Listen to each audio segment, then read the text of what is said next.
Welcome to the Transatlantic, a podcast produced by the U.S. Helsinki Commission. Each episode, we will talk to people behind the debates and developments shaping the struggle for freedom and security here in the United States, Europe, Central Asia, and around the world. These conversations will cross oceans, intellectual divides, and political affiliations. We'll look forward to having you along for the ride. My name is Bakhtin Nishanov, and I'm a senior policy advisor at the Commission, and I will be your host. You hear me? Yes. Excellent. Evgenia, very nice to meet you. I wait your questions. Today, we have the pleasure of speaking with Evgenia Chirikova. Evgenia Chirikova is a Russian environmental activist who rose to prominence leading to a movement opposing the building of a motorway through Khimki forest near Moscow. She also played a prominent role in the 2011-2012 Russian protests following disputed parliamentary elections in Russia. She is currently based in Estonia. Evgenia is the co-founder of the organization SupportNet, which supports civil activism in Russia, helps Russian activists who face repression, and supports Ukrainian war refugees. Since 2024, she has investigated Russia's systems of terror in the occupied territory of Ukraine and cases of Ukrainian civilian prisoners. On July 1st, 2025, she premiered her film, System of Terror, in the European Parliament. For her active support of Ukraine in resisting the Russian occupation, she has faced 5 criminal cases in Russia on charges of terrorism, has been arrested in absentia in Russia twice, was included on Russia's list of terrorists and extremists, and was recognized by the Russian Federation as a foreign agent. She has also served as a project coordinator, investigator, and journalist at the Open Estonia Foundation, and written articles for the Washington Post, the Atlantic Council, and many other media.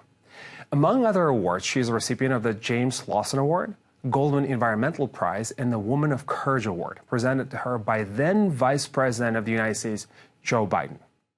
She's a graduate of the Russian Academy of Economy and State Service in Moscow and Moscow State Aeronautical University. Evgenia, thank you so much for joining us today. I really appreciate your time, and we're welcome to the podcast. Hi, thank you a lot for your interest and for this interview. Evgenia, let me just launch directly into some questions we have, and I'm really hoping we're going to have a conversation. You are truly a woman of courage. That award was given to you a long time ago, but it truly exemplifies and it talks to the amazing work you've been doing in Russia and outside of Russia.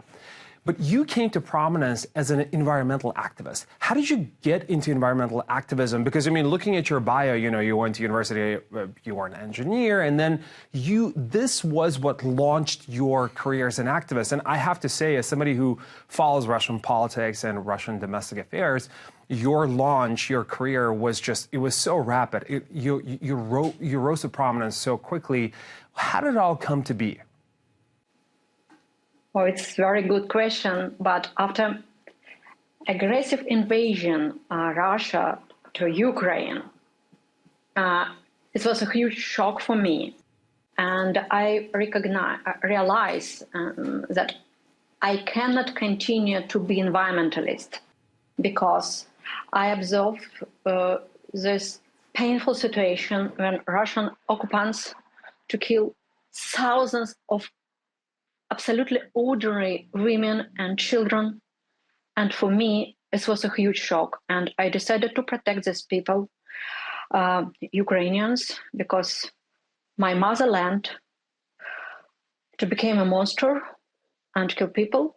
And I feel that it's my responsibility because I cannot stop it.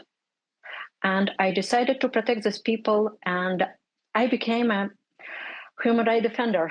And with my team, Media Project Activatica, we create investigation about crimes of Russian occupants on Ukraine. Thank you so much. This was exactly that would have been my follow-up question, but you went straight to, you talked about that. I think this is very important. Let me ask you this: how many you felt compelled, because you said your motherland launched this aggression, this unjust war by any definition, and you felt that you could do something about it by talking about stories of Ukrainians that are living in these occupied territories. Are there any other Russian activists who are doing something similar? And what are some of the other things that Russian activists are doing to support Ukrainians, especially in occupied territories? After Russia's aggressive invasion of Ukraine, our team from the media project Activatica organized assistance from Ukrainians from the occupied territories of Ukraine. Russian occupiers sent thousands of Ukrainian civilians from the occupied territories to filtration camps as early as March 2022.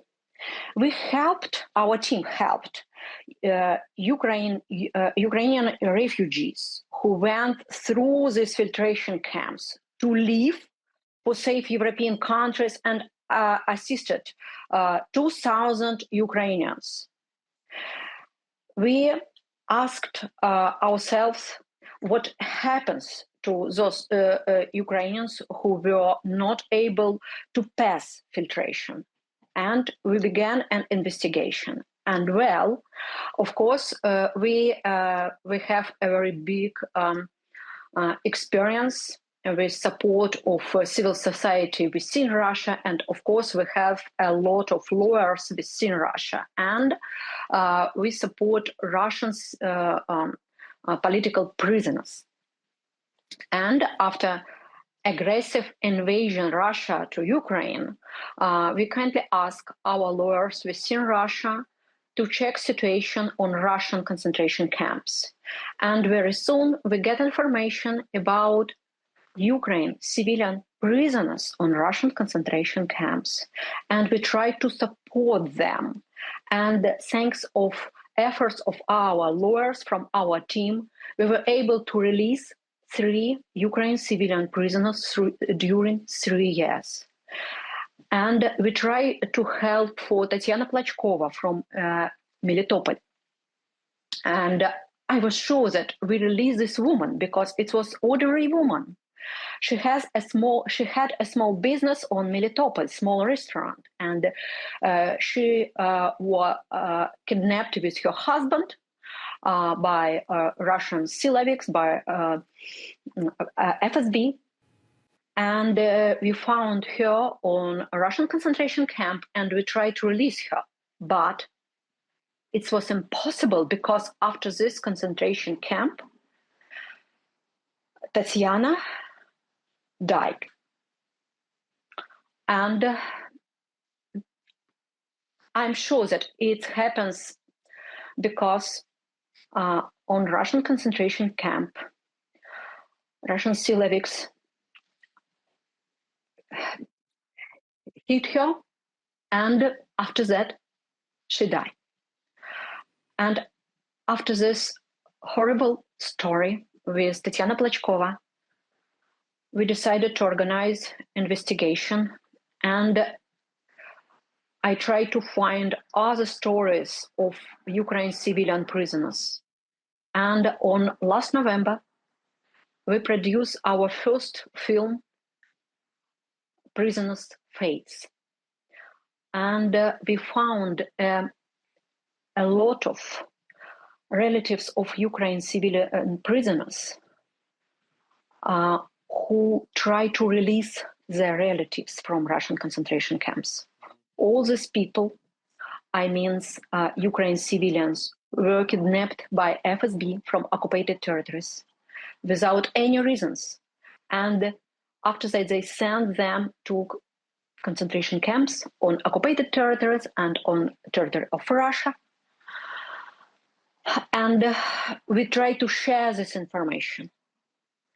And when we produce our first film, we get information from Ukraine human rights defenders, Громадянские свободы, about 7,000 Ukraine civilian prisoners on Russian concentration camps.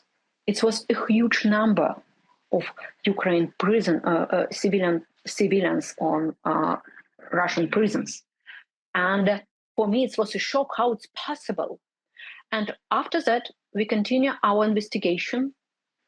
And it was a really horrible information when we collected a lot of testimonies with human rights defenders from Russia, from Ukraine, and collected more information from Ukraine civilian prisoners and from neighbors or relatives of Ukraine civilian prisoners. And we realized that there is a system of terror.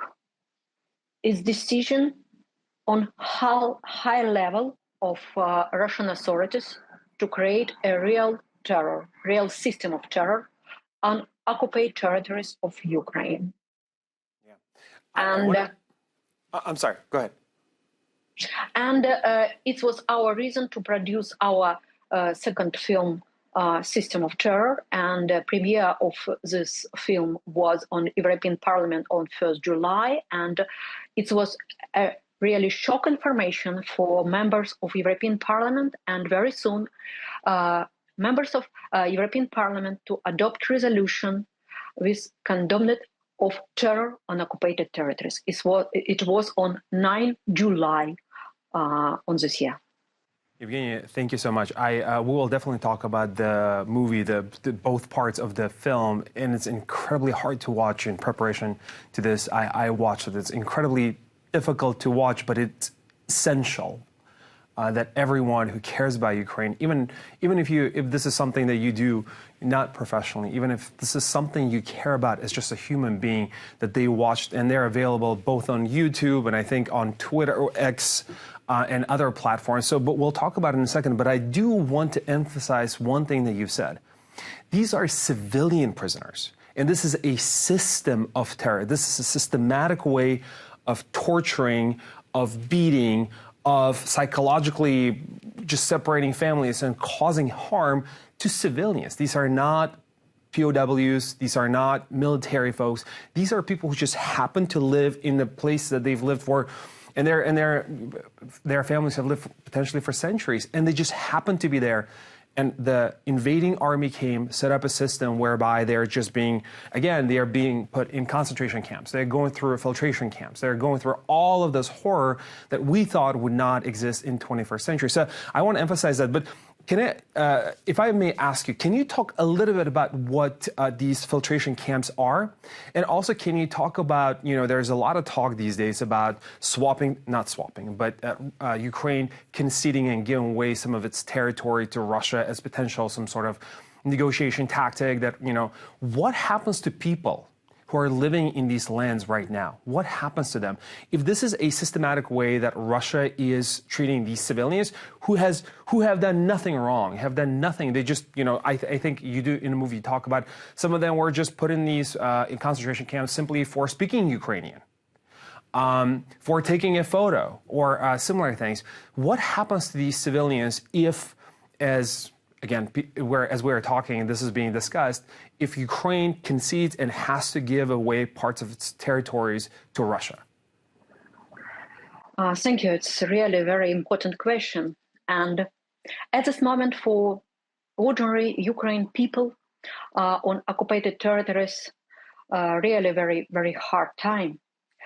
Why? Because Russian Siloviks can kidnap any civilians, man, woman, young, old, without any reasons.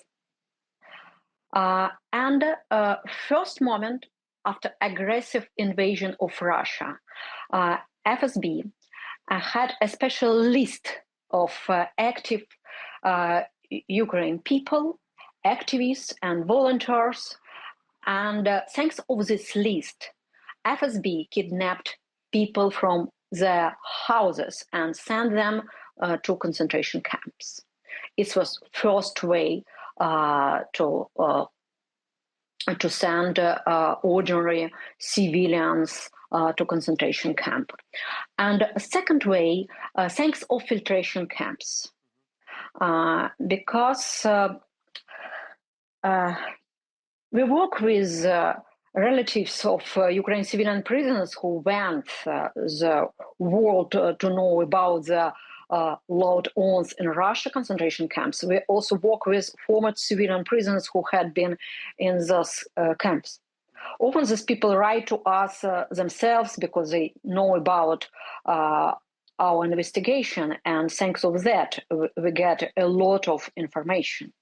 And the first interview we recorded with a Ukrainian woman, a young Ukrainian woman, 18 years old, from occupied territories, about filtration camps, was right about the invasion in March 2022. And this interview received 1 million views. And it was shock information for me because I could not understand what it means, filtration, and what happens on filtration. And this young girl shared information that on filtration camps, on Russian filtration camps, there are a special procedure and very humiliated procedure, because Russian soldiers undress Ukrainian civilians, women and men, and check their body. And if some Ukrainians have some tattoos, it's a reason to send them to concentration camps. Just a regular tattoo. It does not have to be political. Just to be clear, it does not have to be political. Yes, anything. It's just a tattoo. Yeah. Just a tattoo and some hematomas. It's a reason to send civilians to concentration camp. And after that, Russian soldiers check on filtration camps telephones and papers of civilians. And if they found something, maybe some strange photos of weapons or tanks and other techniques, it's a reason to send this person to the concentration camp. And sometimes it happens without any reasons. Yeah. Because it's a violence. Yeah. And at this moment, we have absolutely horrible situation, because people on occupied territories sometimes have small businesses, and it's a good reason for FSB to kidnap these people and send them to concentration camps. It's a new reason why they decided to send civilians to concentration camps. Only business. Yeah. And at this moment, I think that it's a real system of terror, because Russian Siloviks to organize this terror only for terror, because thanks of this terror, it's possible to keep power on occupied territories. And unfortunately, this strange negotiation between Putin and Trump on Alaska, so shameful negotiation, unfortunately, it's a horrible step. Why? Because it's conversation about giving Ukraine land for Putin's Russia. It means a system of terror to continue. And it means that more and more absolutely ordinary Ukrainian civilians to come to concentration camp tomorrow. And if we want to stop it, we have only one opportunity: to liberate Ukraine territories from Russian occupants. Thank you so much. You're so eloquent in your argument, and I think this is an argument that it's really difficult to not to hear and not to listen to. I think what you're saying is even those people who do not end up in a concentration camp, they live in an open air prison. I mean, it's a cliche, but they have every day as they literally go to work, they face this potential of being sent to concentration camp because a Silavik, an FSB officer, somebody just decides, you know what, I want your house, I want your business, I just don't like the way you look today, I just, I had a fight with my wife, and today, I just want to do something bad to somebody else. So, and this is the reality that millions of people in occupied territories are facing today. And maybe potentially you could talk, I don't know if you've talked, if you looked at the situation in Crimea, because obviously it's been going on there for much longer, since 2014. But it also means that if Ukraine were to give up some of its territories to Russia, this is going to be a permanent state there for years, decades to come. And Russia will try to eradicate anyone they believe that somehow pose any threat to their rule in these territories. Can you just, since I brought up Crimea, can you talk a little bit about the situation in Crimea? If you've looked there, what's going on there, and if it's any different, or if it offers any patterns that we could apply to the occupied territories or the potentially newly occupied territories? Oh, thank you so much. It's really a great question, because this terror started from Crimea. Because on 2014, when Putin's Russia occupied Crimea, immediately Russian Siloviks to organize terror against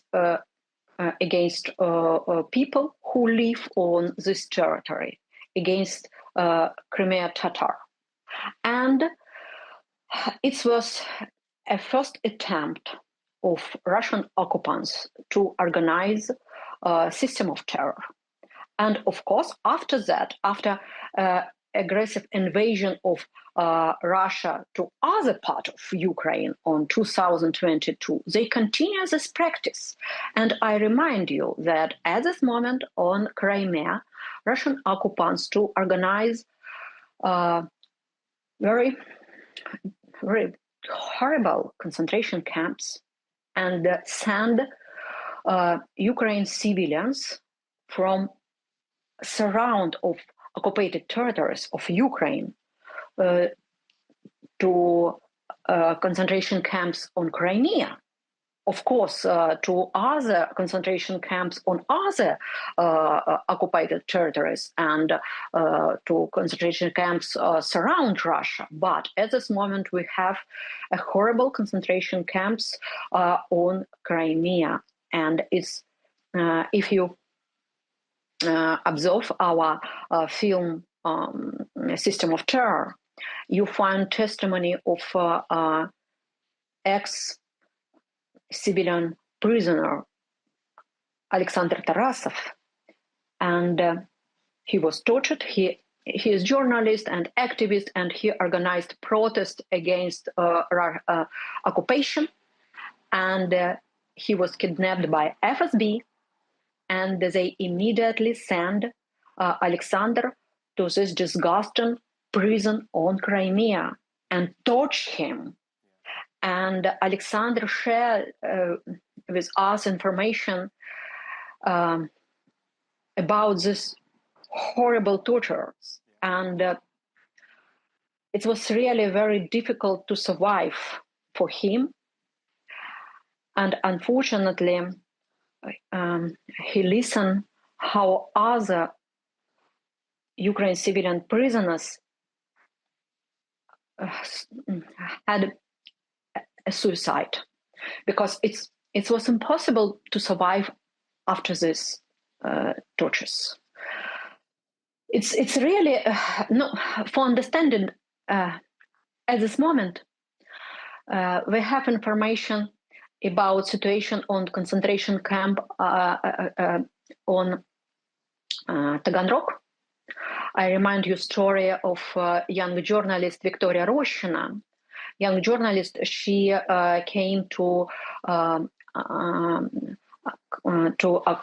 occupied territories, and she tried to organize investigation, but she was kidnapped and sent to this horrible concentration camp to Taganrog. And unfortunately, she died. And we get information about conditions of prisoners, Ukraine prisoners on this concentration camp. And weight of men, adult men on this concentration camp, only 40 kilos. 40 kilos. And 80 pounds. And Siloviks don't give a food for prisoners on Taganrog during 5 days. And people die, of course. And plus of that, torture and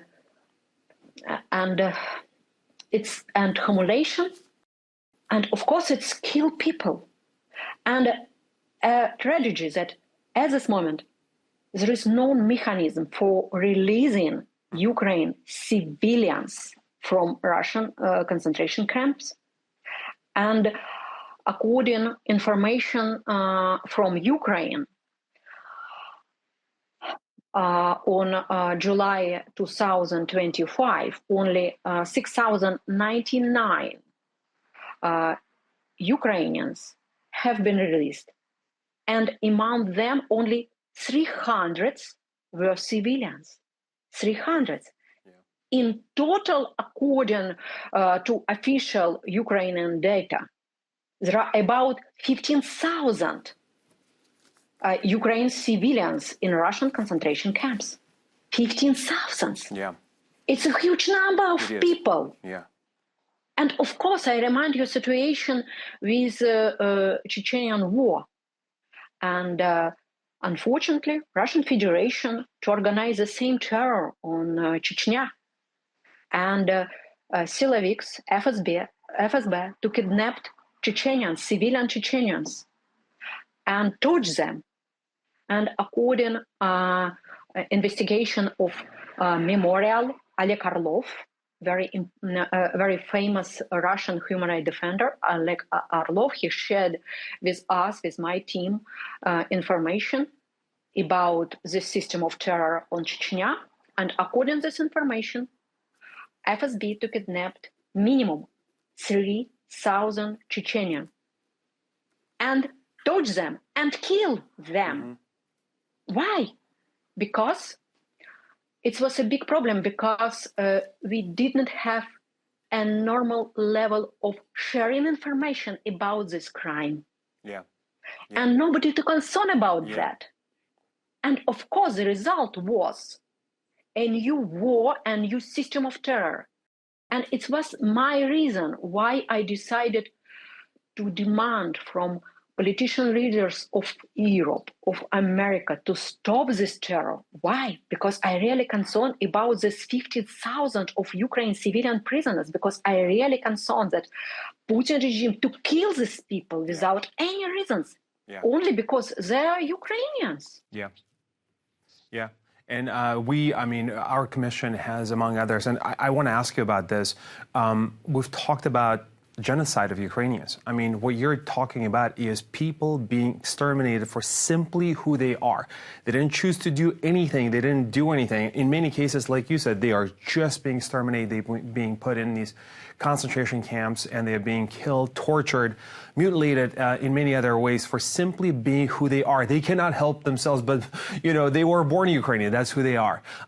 One thing that I want to ask you, what about children? What happens to children? Because, that's one thing that seems like, regardless of where you fall on this entire thing, it's, children being separated from their families, they're being taken away from their parents, they're being sent to Russia, they're being sent to these re-education camps. Russia claims that they're just some happy, they're happy singing songs and doing all these things, but we do know what the reality is. And we do know for a fact that one of the definitions of genocide is exactly that. Taking children from one group and placing with another and just erasing their identity. So can you talk to us a little bit about what you've discovered about what is being done, what is happening to Ukrainian children? Oh, it's really very painful topic for me, because we get information about Ukrainian children from occupied territories. And we have a story when FSB to kill Ukrainian teenagers, and unfortunately, without any, and no, it's really very, very hard to explain, but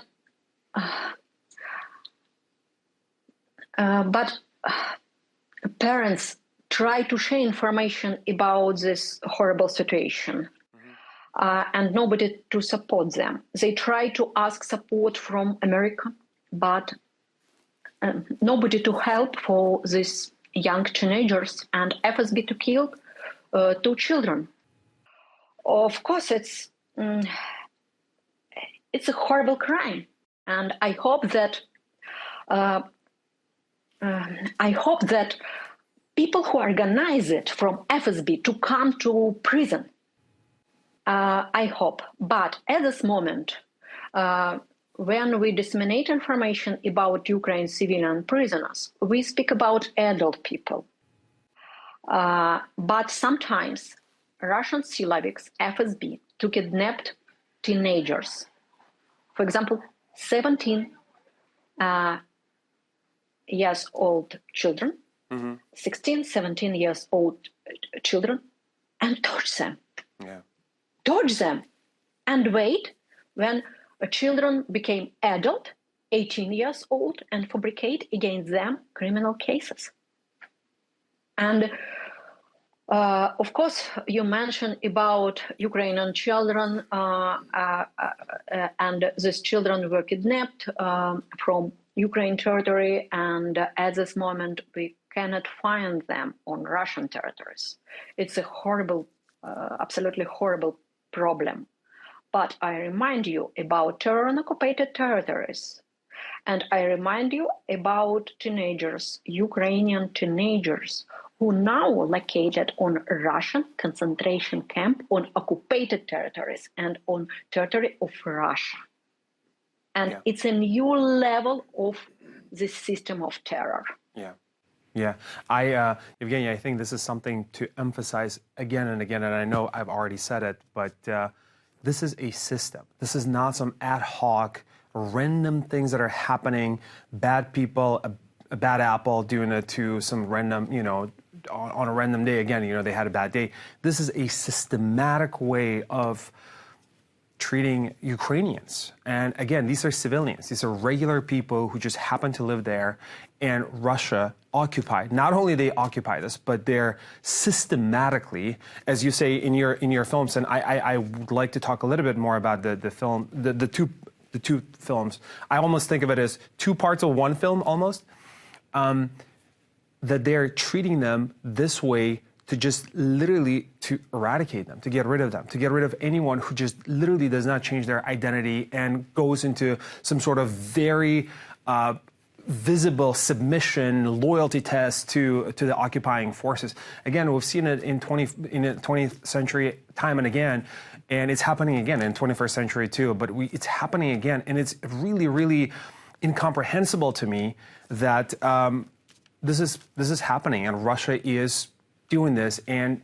seemingly many people are saying, well, you know what, peace at any cost.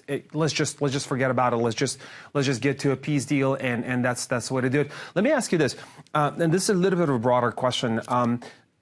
In many ways, Putin's regime is based on the Chechen Wars. The Chechen Wars defined and shaped the way he behaved and, what they did domestically in Russia. And Russia that we have today, in many ways, I do think is a product of those wars. So with this war against Ukraine that's happening, at some point it's going to end, and I really, really, really am hopeful, and I believe strongly that it's going to be on Ukraine terms. But what does it mean for Russia? What does it mean for domestic Russia? I mean, for people in Russia, is there any hope to build a country that is going to be, I hate to use the word, but normal, that is going to be part of this, civilized world? Again, I quote unquote. What does it do to Russia? What's happening in Russia? How people are perceiving this? And are you being, I'm sure you have data, are people within Russia are able to watch your films? Because I think more than anything and anyone, it's really important for people in Russia to see this message. Oh, unfortunately for Russian society, this war it's really horrible because this war to destroy the moral of Russian people, because Putin regime to create a special situation when it's really very profitable for Russians to take part on this war, to work on military factories, to come to this war as a soldiers and get money for military contracts. And it's really destroying moral of Russian people. And at this moment, according to opinion of Professor Lipsitz, approximately 25 millions of Russians has profit on this war. It's really profitable for them. And I think it's absolutely shameful situation for us, for Russians. And it's my reason why I am so active with my activity against terror, because it's my attempt to explain for Russian civil society that it's disgusting war to destroy us, Russians, because it's Russians to kill Ukrainian civilians on Russian concentration camps. It's Russians to torture women and men, Ukrainian civilian prisoners on concentration camps. It's Russians, it's our responsibility. And unfortunately, it's really destroy our moral. And our films, it's attempt to stop it, of course, to explain for Russian civil society that it's a horrible problem for us. It's because I think the situation when Russian people to organize concentration camp is destroy people who organize it, torture and who beat ordinary people without any reasons. I think it's really destroy Russia during that time. I generally appreciate your more clarity, and I think it's an important message. And this is not to guilt any one specific person, but rather just to, I think, take a broader view about responsibility and accountability and how we can make this right. Let me ask you this, just as a follow-up to that. And again, I appreciate your time and maybe a couple of more questions. But let me ask you this: it's hard to blame Ukrainians who look at Russia, ordinary Russians and Russia, and they just say, this is on you as well. And they feel that, you know, regular Russians are not doing what they're supposed to do to stop this. And as you've said, this is really, really bad, not for you. I mean, it's obviously very bad for Ukrainians, but it's also bad for Russia and Russians, just in terms of their potential future, but also just what it does to a nation as a people. To do this to other people who, for centuries, claim the brotherly nation and all that kind of stuff. This is just it's going to destroy the soul of the nation. I truly do believe that. But it's hard to blame Ukrainians who say, you know what, we don't want to do anything to do with Russians. We don't want to work with any Russians. There are no good Russians. We just don't want to do anything. But clearly, you are doing something for Ukrainians. You are working with Ukrainians. What has been your approach if you are trying to work with a Ukrainian organization to collect data or to talk to witnesses or families, and they potentially don't want to do it? What is your approach? How are you approaching this very sensitive and very complicated and painful, I would assume, for everyone, subject? Oh, we have a lot of projects for support Ukraine. First of all, of course, there is a media project Activatica regarding our investigation about terror and occupied territories, about Ukrainian civilian prisoners. And well, of course, we support Ukrainian refugees. And we have a project for support Ukrainian refugees' children on Estonia. And well, we organize support for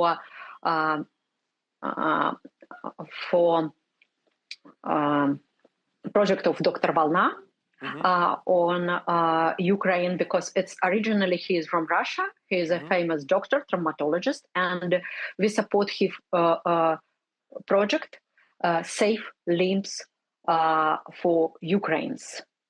And thanks of this project, we support Ukraine's soldiers after bombing and after other disasters, and save their lives. And we collected, we organized fundraising for this medical project. And well, we organized support for Ukrainian and groups of Russian human rights defenders who organized evacuation from a military zone for ordinary Ukrainian civilians. Mm-hmm. And at this moment, we support this initiative because, unfortunately,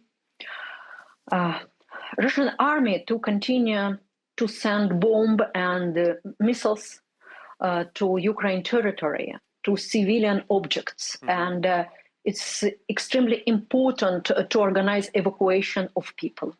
And well, of course, we organize support for Ukraine army. And I share information about donation for different needs, for drones and for other needs of Ukraine army. And I support initiative of Sub-UA. Mm-hmm. There is NGO from Estonia. And I support the initiative to send to Ukraine 40 special military cars on this Friday. Incredible. And I think it will be incredible. And of course, I took part on this initiative. And from my side, I try to do different activities for support of Ukraine. It's my contribution on normal, sustainable world. There seems to be this idea that, Putin's war against Ukraine has potentially some rational basis to it. I mean, we may not like it. I mean, not to justify it, but there is something, right, about NATO. It's about discrimination against Russian speakers. It's again this or that. You have worked, you are an incredibly prominent activist who worked in Russia, who dealt with Russian bureaucrats and Russian government officials, and who, you made your voice heard. You know these people to an extent, not well, but to an extent you know these people. What do you think is the real reason, and what does Putin want in Ukraine? Because Putin wants to keep his power. Only one reason. Yeah. Because he and his personally and his circle want to keep power. Yeah. And they use different methods, including disgusting propaganda, and they disseminate this propaganda poison and to change brain of people. It's a horrible problem, I think, that people we see in Russia every day to get a huge portion of propaganda, disgusting propaganda, and it's destroy their brain, really. And it's and we know this. We know history. On Hitler Germany, we remember the same situation with Goebbels propaganda. At this moment, we have the same story on Russia. Yeah. And I think that only thanks of strong Ukraine army, it's possible to release Ukraine from Russian occupants, and we get a chance to change horrible Putin's regime within Russia, thanks of victory of Ukraine. Thank you. Russia's future depends on Ukraine. It seems like once again. Evgenia, just more of a personal question. You are, Russian regime claims that you're a terrorist and extremist. They arrested you twice in absentia. I don't even know how it exactly works. But how is your personal situation? I know you're in Estonia, and you don't have to reveal anything that might be, that might be dangerous in any way, shape, or form. But how do you feel in terms of your safety? How do you feel about your ability to continue your work? And has this pressure on you intensified? Because we know there are FSB officers all over the world, and probably in the Baltic states more than other places. Do you feel like you're being able to continue to do your work? And has there been, as I said, increased pressure since you've released this documentary? Oh, thank you for this question, but I feel myself on Estonia very safety. Good. But Good. Unfortunately, our team, after investigation about terror and occupied territories, to lost any support from American donors last year. And it's my huge pain because I cannot understand why it's not so important for America, this topic about human rights of Ukraine civilian prisoners. And for me, it's so painful because at this moment we survive thanks of donations of ordinary people. It's so strange because we get grants from American donors during 10 years and lost this support after our investigation about terror on occupied territories of Ukraine. Our donors explain us that this topic not regarding with democracy. And for other donors was a problem that I became a terrorist. And I cannot understand it really. And I think that it's a huge mistake. I think that America is a really very important democracy country. And I think that at this moment, America really has a chance to stop this terror, really. And I think it's extremely important to organize support for media projects, as our project Activatica and other projects, but it's really a huge mistake to stop organize support for this type of project. Thank you so much. This is a very important topic. And just to make absolutely clear, you are not a terrorist and extremist. You are a good person, a decent person who for decades has been trying to do good things in Russia and now in Ukraine. And we appreciate everything you do. And a last question for you. Let's plug the film. Where can people watch this? How can they access it? And is it available in what languages it's available? And what's the best way to spread this word? Because I really do think it is incredibly important that people understand what is going on in these occupied territories, that people, regular civilians, again, we're not talking about military folks. We're not talking about people who might be resisting in active form the occupying force. Regular people are being sent into concentration camps. They're being separated from their loved ones. They're being killed. They're being tortured. And it's happening, as you said, again, I hate to sound like a broken record, which I probably am at this point, but systematically, this is what they're intending to do. This is what Russia, this is what the Kremlin, Putin, and everyone around him are doing, and they're meaning to do it. And it's very intentional. So where can people watch this? What languages is available in? And if they have any questions or they want to do any sort of public screening of this, how can they reach you? So maybe you could, do opening remarks, or maybe you could present the film and maybe do some Q&A for the film. Anyway, with that, I'll let you promote the film. And thank you a lot for this incredible question, because our team to make decision to share a link of our film as wild as is possible. And at this moment, you can find both of our films on YouTube for free. And you can choose English of Ukrainian subtitles. Okay.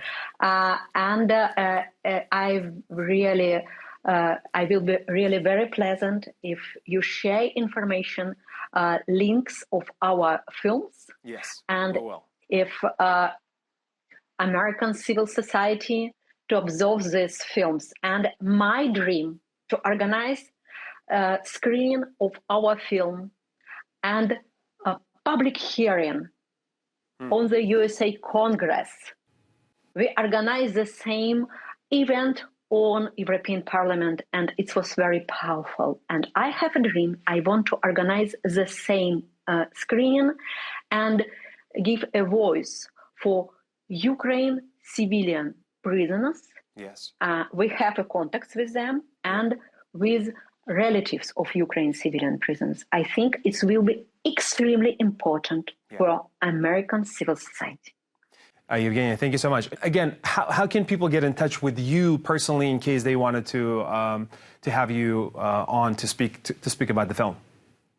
Oh, no problem. I have contacts thanks of Twitter, thanks of Facebook. I answer for any questions, and please send me messages. Excellent. Evgenia, thank you so much for being with us today. This was an incredible conversation, very hard conversation.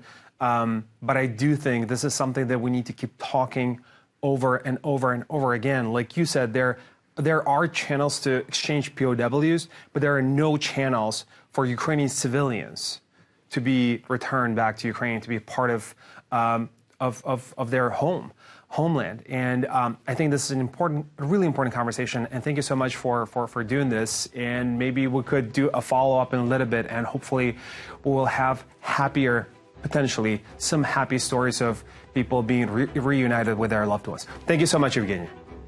Thank you. Bye-bye. Bye-bye.